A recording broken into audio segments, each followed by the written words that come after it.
Alô, pessoal! E aí, tranquilos? Beleza?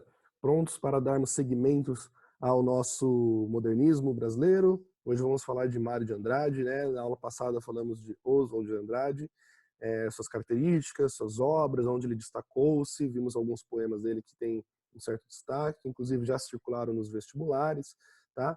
E agora vamos dar seguimento aí falando desses autores da primeira geração modernista, certo? Então, façam as devidas anotações aí e vamos seguindo, tá? Eu já deixei aberto aqui. Vamos falar hoje então de Mário de Andrade, pessoal. Apesar de ter o mesmo nome Andrade, já falei no ano passado, os dois não têm parentesco, tá? Só uma coincidência do mesmo sobrenome, tipo Silva, que tem vários Silvas aí. Ou eu mesmo, Ramos, né? Tem vários Ramos aí. Bom, vamos seguir então.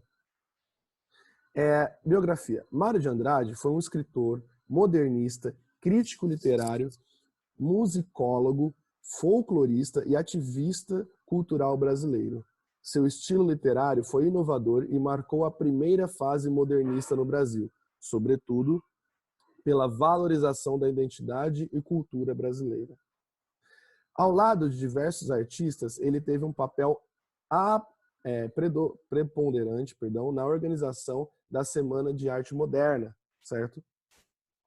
E aqui é interessante, fazendo uma comparação entre ele e o Oswald de Andrade, o Mário de Andrade ele veio de família pobre, tá? Então, desde criança, ele já demonstrou uma certa atração pela escrita, pela leitura, né? E ele teve que trabalhar muito cedo, né?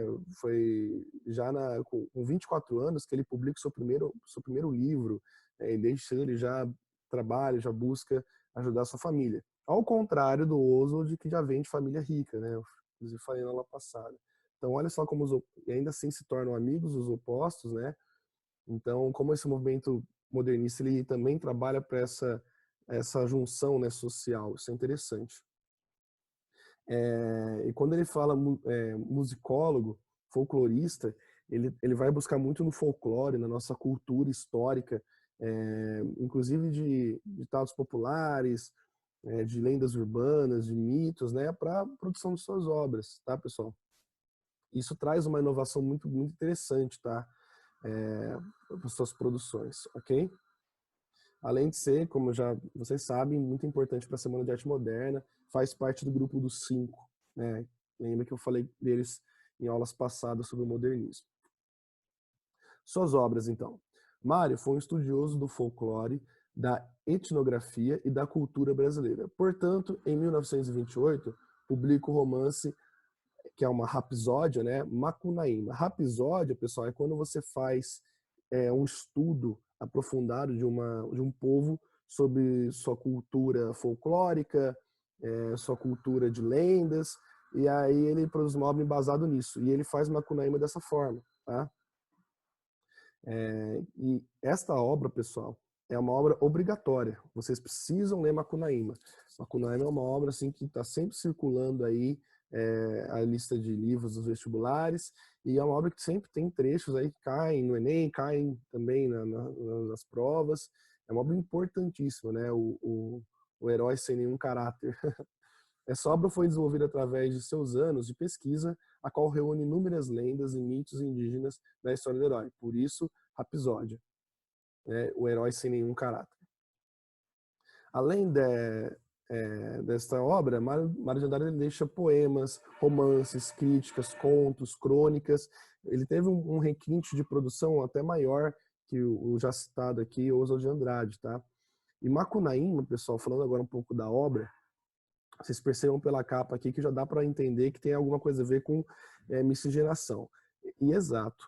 Macunaíma tem inclusive um filme, tá? Também para quem tiver interesse. É uma obra que vai trabalhar sobre a origem do nosso povo. Então, Macunaíma ele é um personagem que simboliza uma nação, vamos dizer assim. Ele tenta simbolizar toda a nação brasileira. Sua principal característica é a preguiça. Olha só, ele é extremamente preguiçoso. E é uma obra, pessoal, atemporal, tá? Que é isso? Ele não segue uma linha cronológica e é meio complexo de entender isso. Você tem que já ter, na verdade, ter essa noção do que você vai ler, porque senão você vai se perder durante a obra. Porque é possível que Macunaíma ele fuja de determinada situação e vá parar na Argentina, por exemplo. Ou ele morra em certo momento, e aí no outro capítulo ele está lá vivo, e aí ele vai morrer de novo, sabe? Por que isso? Porque como ele representa uma nação, ele não é um único ser, como se ele fosse todos, e vivendo diferentes situações. Então, é uma passagem que é muito interessante, que é uma hora que ele vai banhar-se no rio, com seus irmãos, e aí ele entra nesse lago, ele banha-se, e ele sai loiro, né, de olho claro, representando o branco. E a água fica suja, vamos dizer assim, porque ele é negro. Então ele tem, olha só que interessante como o Mário traz isso, né, essa questão racial.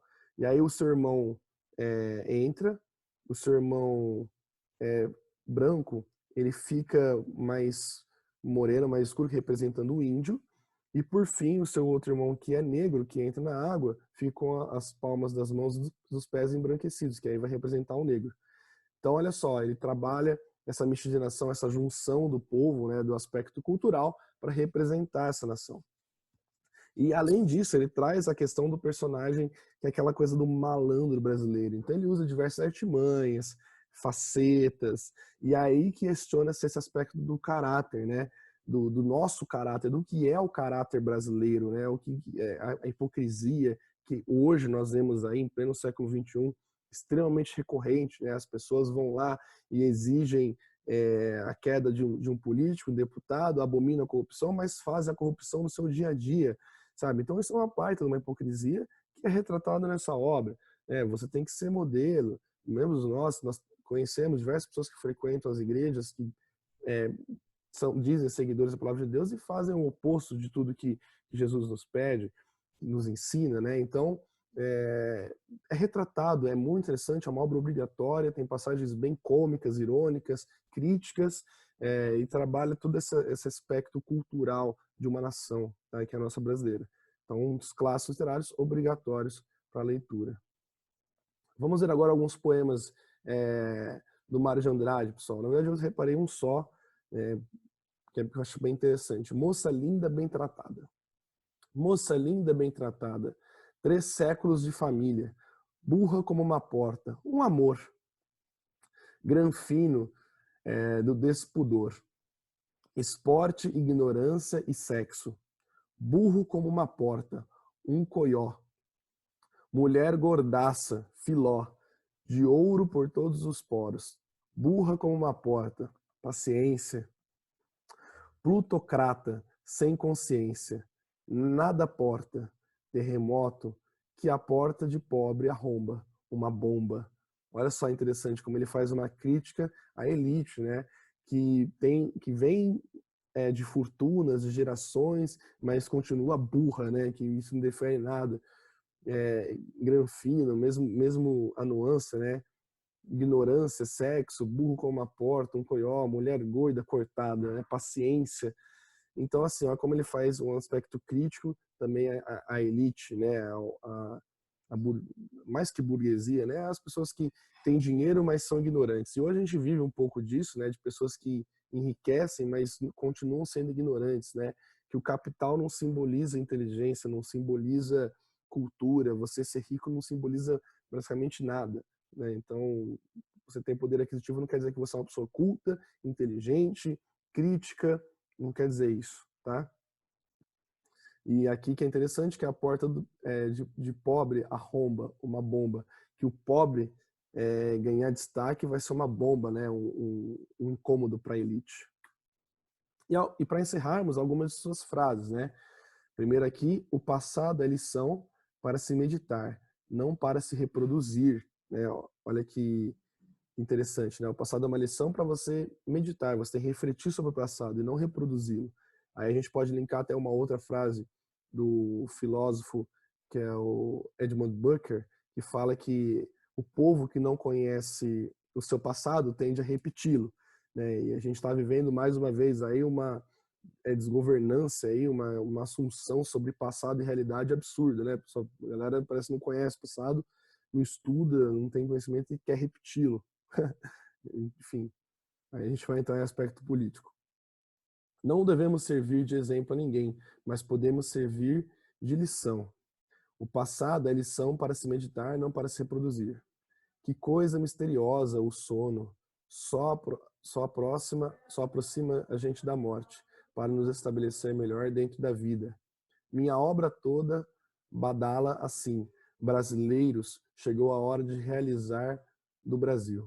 Devo confessar preliminarmente que eu não sei o que é belo e nem sei o que é arte. Olha só, né? Um sinônimo que a gente sempre tem que buscar, né? Que não existe uma verdade concreta. Isso na ciência é bem interessante, pessoal. Não existe uma verdade absoluta, né? Existem fatos que corroboram para aquilo se tornar uma verdade fatídica, né? Então, bem interessante essa visão de que sempre temos que buscar conhecimento, sempre tem que buscar saber das coisas. A gente não sabe nada, por mais que você leia, você tem sempre o que aprender. Isso é humildade, né? Bom, pessoal, esse então foi o Mário de Andrade, tá?